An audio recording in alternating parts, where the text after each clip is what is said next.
Hey guys, welcome back. Mike, Cosmic Creations. So you guys are in for a treat today. This is going to be a round 2 of how to install, right? Because some of you guys had some problems. So we're going to go about this a different way on how to install rings on a slingshot. Now, I got surface rust. It's been raining here for 2 weeks. We got some rain from the hurricane that just came through Florida. We had some rain before that, so it's been a while. So this is the standard ring. Okay, you guys seen these before. Now, before we get too far into this, I'm gonna let you guys know we got some other stuff coming out on the plasma CAD table. These will be a direct bolt-on application. That was just a first run, so I bolted that up earlier because again it's been raining for 2 weeks. I'm out fighting the mosquitoes now, but so that'll be a direct bolt-on for the upper and lower caliber bolt itself. We'll get to that in another couple of videos. Anyway, I got mosquitoes flying around me now. And let me tell you something, they don't care about bug spray. They don't give a shit.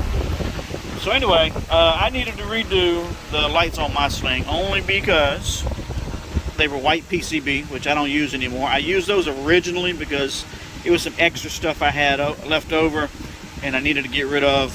And they were 4 row, so this is the 6th row. We'll be going up to 8 row with the new rings.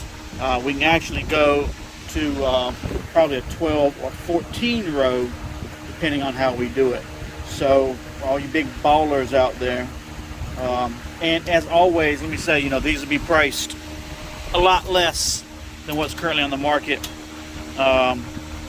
because I'm always competitive with you guys, right? So the biggest complaint, well, not the biggest, but one of the biggest complaints with the slingshot owners is, why is it guys come out with stuff, that's been in production for 5 years, since 2015, the price has never come down. So the more people that get involved, the more vendors who come out and make things, the more competition there is, the better the pricing will be, right? So keep in mind, all right, this will be geared to be a little bit better price than what you're going to see on the market currently. All right, so these guys here, I'm going to show you guys how to install these rings so that if they have the brackets already installed on them loosely, so that you rotate them 180 and then tighten them up and then put them on your upper and lower caliber bolt, because you basically, you swing this over like that. I'm going to show you a different way.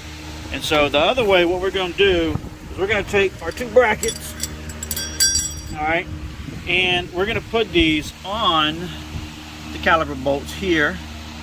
You see the other one down there. Okay, I've already got them loose, all right. They're only actually in a couple turns, but I'm going to put them on. We're going to tighten them up snugly, not tight.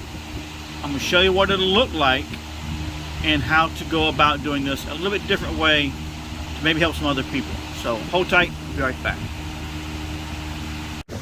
Alright guys, so as you can see, at this point, I've got 1 bracket on here, okay? We've got the upper bracket on, right here. And again, snug, right? Snug means it'll stay on its own. It's loose enough you can move it. It's tight enough where it's just not going to flop wherever.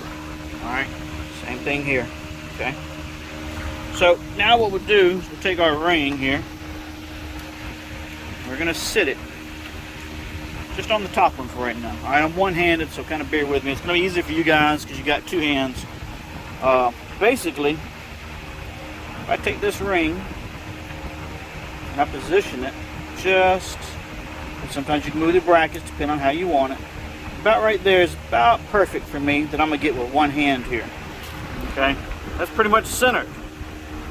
That is centered to the rotor assembly, your brake assembly. Okay, so if I had 2 hands, I wouldn't be holding the camera. I would hold this in 1 hand. I'm going to take my marker, my Sharpie, and I'm going to make a mark right here. And I'm going to drill into that ring. And I'm going to drill through that bracket. And I'm going to use the nut and bolt that comes with it. And I'm going to bolt the 2 together. And then I'm going to do the same thing down there. Okay, once you get the first one, bolted up here, it's going to start holding that ring for you. If I can do this just right with 1 hand. Okay. Then what happens on the bottom one, we'll be able to do the same thing. Okay. Drill a hole through the ring, through the mount, thread your nut and bolt, and boom, it's done. Okay. I'm gonna go ahead and do that. Okay, because I can't hold the camera and drill and thread nuts and bolts at the same time. But when I come back, this will be mounted, this will be mounted, they'll be tightened up. Not 100%, but pretty good, about 90%. And then I'm going to show you two different ways to go and do the third bracket. I showed this to you in another video, but I'm going to go over it one more time. So I'll do that and I'll come right back. Alright, so went ahead and drilled my hole through the ring. Alright, I have marked where I want it on my bracket. Okay, so if I'll be able to let you guys see this. Alright, you can see that's where I want it. I'm going to drill that hole, and I'm going to run my bolt, my stainless steel bolt and nylock through there, and that's going to be my first mount. It's going to be that easy. Okay, so give me a second, I'll have this done, we'll come right back. Alright guys, there it is. This just got a couple threads through the nylock. Alright, it's not tightened up all the way, and that's fine because I still need to be able to move and adjust this. So towards the bottom, let's see if I can hold this. By the way, I usually write notes in here, let you guys know certain things. So front, driver's side. Okay, be sure to look out for the notes. If you don't like the writing, once you're done installing, take some alcohol, wipe it off. So I'm going to probably drill that about right there. Okay, so I will mark this here in just a second. Alright, and drill through those. Now, if the ring is kind of cockeyed at this point, that's fine. Okay, so once you do your third bracket, and I guess I'll show you that, guys, in a minute, but when you do that, you'll set your depth on this ring. So I'll tell you what, let me do this first to hold the whole ring in place, show you how the ring is, how it may be twisted a little bit, and then we'll push it back, do the third bracket, and I'll show you how to tighten it all up and make sure it's straight. Alright, one thing you want to do is make sure your ring does not extend past your caliper bracket, because your tire isn't going to rub here. Alright, you're going to have some clearance between this tire, between the back of the rim and your caliper bracket. So if your ring is further than that, you run the chance of running against the rim. So always make sure you're checking your level and make sure it is at least flush, but preferably a little bit behind this bracket. Alright, so I'll be right back. Alright guys, so one more trick. This is the easiest way to make this third bracket work and stabilize the front of the ring. Okay, with the steel brackets we won't have that problem, but you do have the problem of rust, so they have to be painted or powder coated. Aluminum, you don't have that problem. This is 6061. This is an 1/8 inch thick, so this stuff's pretty heavy, but it's soft enough you can drill through, not to worry about killing your bits, and it's hard enough where it's not going to break or flex, and again, you don't need to worry about corrosion. So anyway, this bolt here is the front bolt for the hub. Alright, see if I can flip this around to you guys, and we are right here. Okay, so we're going to take this. It's going to get blurry for a minute. It's going to get real messy now. So we're going to take this, run this through there. We're going to go ahead and snug that up.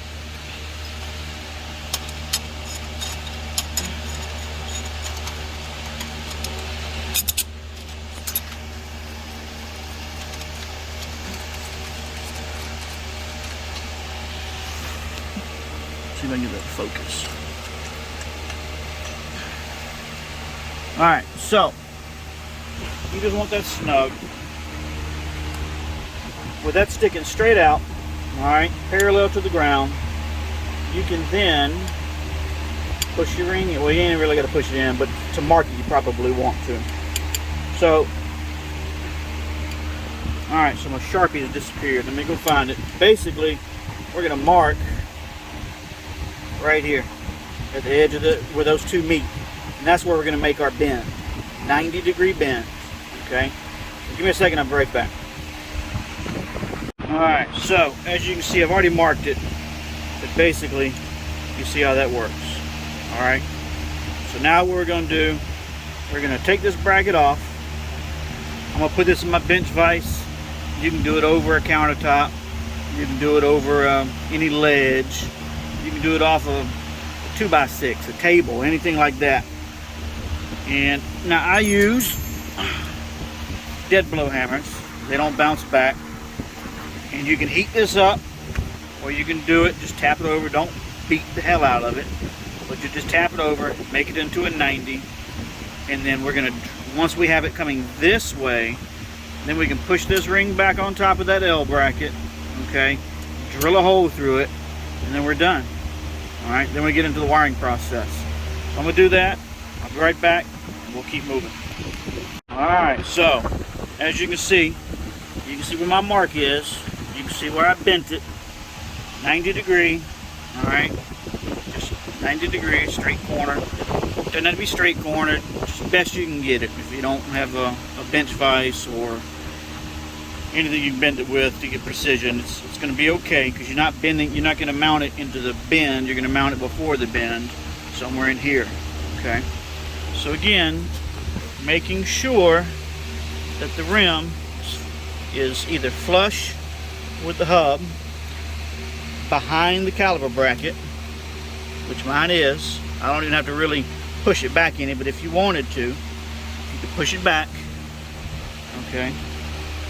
And basically you can mount it, well, you're going to drill your hole here through these two and then bolt that together. That's it. So I'm going to do that. I'll show you what it looks like. We'll be right back. Alright guys, so this is it. The last piece of the install process. So everything's buttoned up, everything's tightened down.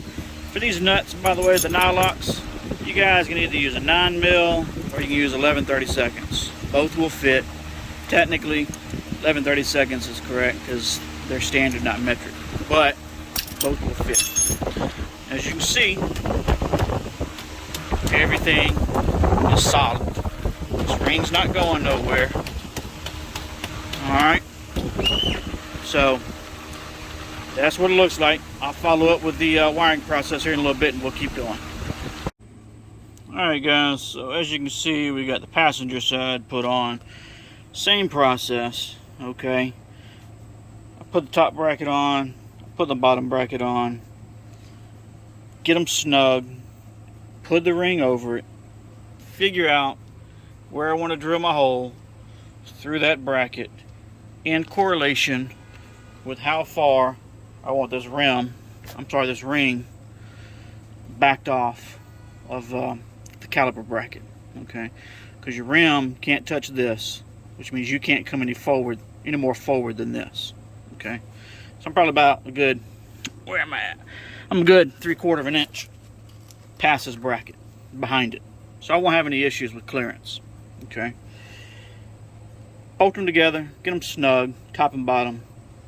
All right, take your flat bar that comes with this piece, run your hub bolt through it, okay, right here.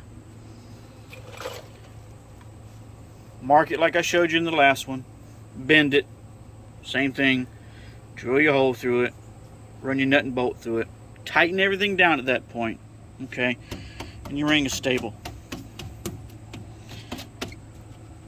I mean, it's not going anywhere, okay?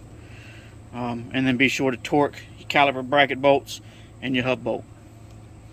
That's it. As far as the wire, we're going to zip tie this. This one, again, has the quick disconnects, okay? Marine grade heat shrink. Stuff's really thick and heavy. Really awesome stuff. Not none of that cheap shit you get from Lowe's or Advance or, you know, where are you getting it in? Heat shrink from. But we're going to follow your brake line. I'm going to zip tie all the way to this.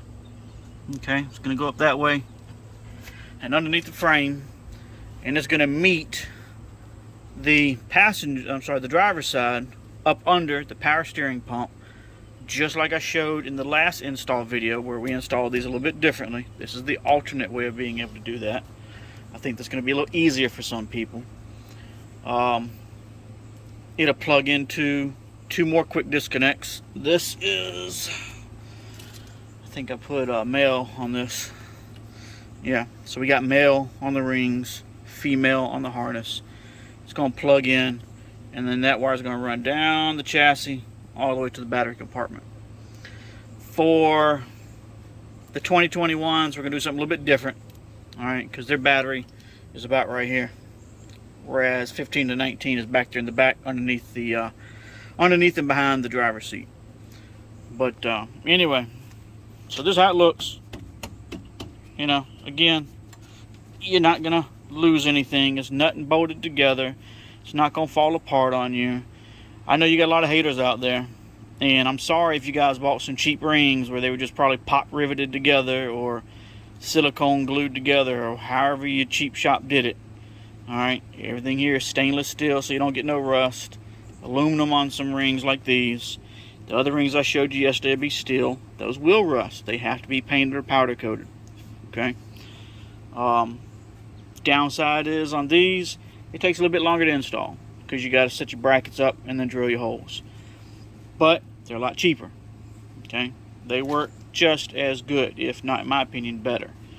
The other rings, you know, I hadn't set a price point just yet. We're waiting to see, but they'll be a little bit easier to install. You basically, well, I take that back. Maybe not so much easy, because on the other rings, you're going to take off your caliper and then take off your rotor, put that bracket on, then put your rotor back on, then put your caliper back on, and then mount your ring on those two bolts I showed you before, the same way these mount. So on the other rings, maybe a little bit more work, because you've got to take off your rotor and your caliper to be able to do it. So we'll see how you guys like those compared to these. Each one has their pro and con. But we're going to get ready to zip tie this all in place, connect it with the other one, do a Y splitter, go down the chassis, and keep rocking. So stay tuned, and I'll see you on the next video.